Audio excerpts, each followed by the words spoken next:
Allaha çox şükür edirəm ki, bizə nəsib elədi. Növbəti Ramazan ayına daxil olduq. Allaha çox şükür edirəm. Allah bizə fürsət verib, sağlamlıq verib, icazə verib ki, bu ayda oruç tutmuşuq, bu birinci gündə oruç tutmuşuq və bu məclisdə iştirak edirik. Bu ayın orucunun ehkamlarını bilmək yaxşıdır. Bu ayda ediləcək əməlləri bilmək yaxşıdır. Amma bu ayın fəzilətlərini dərk eləmək çox mühüm məsələdir. Asan məsələ də deyil, insan Ramazan ayının fəzilətlərini başa düşə.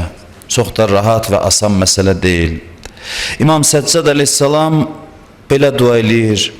Ərz eləyir, Allahümmə əlhimna mə'rifətə fəzlih və iclalə hürmətih. Deyir, ilahi, bu ayın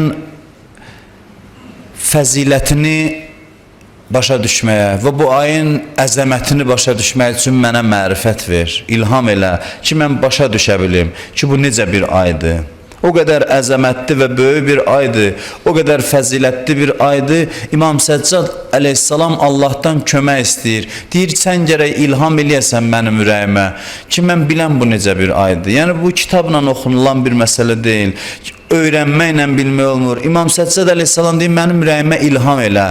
Mənə özün anlat ki, bu necə bir aydır, hansı bir aya mən daxil olmuşam.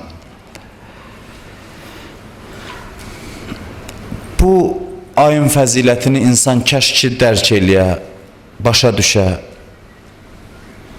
Peyğəmbər buyurur ki, Şəhru Ramazan əvvəluhu rəhmə və vəsətuhu məğfirə və axiruhu itqun minən-nar. Buyurur, bu elə bir aydır ki, əvvəli rəhmətdir, Allahın rəhmətidir. Ortası məğfirətdir, bağışlanmaqdır. Sonu isə itqun minən-nar, oddan azad olmaqdır. Allah bu ayın axırında da hamını öz əzab odundan azad eləyir. 50-dən çox adı var Ramazan ayının. Bunlar hamısı ayın əzəmətini bizə çatdırır. Bərəkət ayı, rəhmət ayı, məğfirət ayı, ziyafətullah ayı və s. və s. 50-dən çox bu ayın adı var. Duaytum fihi ila ziyafetillah. Bu ayda Allah qonaqlığına dəvət olunmusunuz.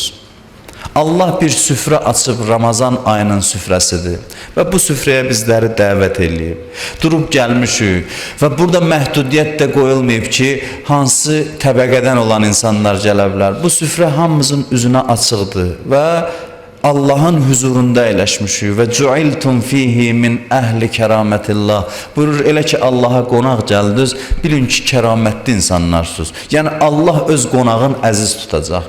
Allahın əziz qonaqlarısınız, kəramətli qonaqlarısınız. Ona görə də hər an Ramazan ayında Allah huzurunda olduğunuzu dərk eləyin. Fəxlə'nə aleyk innəkə bil-vadil müqəddəsi tuva. Buyurur Musa aleyhissalama ki, nəleyinləri çıxart ki, sən müqəddəs Tuva vadisinə daxil olmuşsan. Allahla söhbət eləməyə gedəndə nələyin ayaqda olan ayaqqabıya çarğa deyərlər. Ki, Həzrət Musa deyir, onu çıxart. Təfsirçilər deyir ki, bu o deməkdir ki, qəlbindən dünyanın məhəbbətini çıxart ki, Allahla görüşə gəlmişsən. Qəlbini təmizlə. Axır o dünyaya aid olan şeyləri ürəyindən çıxart. Ramazan ayında da təqribən belə demək olar ki, fəxlə'nə aleyk, ürəyindən bu Allahın bəyənmədiyi xüsusiyyətləri çıxart ki, Allahın qapısına gəlmişsən.